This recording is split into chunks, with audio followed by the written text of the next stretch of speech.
मैं इंजीनियर बिलाल खान कौमी वतन पार्टी यूथ का जनरल सेक्रेटरी आपसे मुखातिब हूँ।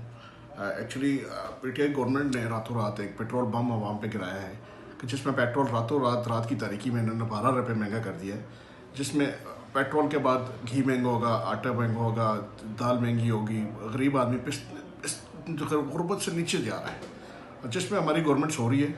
और यूथ से मेरी ये रिक्वेस्ट है कि सड़कों में निकलें, इस हुकूमत के ख़िलाफ़ आए, हम इसके ख़िलाफ़ एक रेफरेंस दायर करें और जिसमें ज़रूरत ज़िंदगी हर चीज़ महंगी कर दी है, गरीब से गरीब तर होता जा रहा है और अमीर से अमीर तर होता जा रहा है।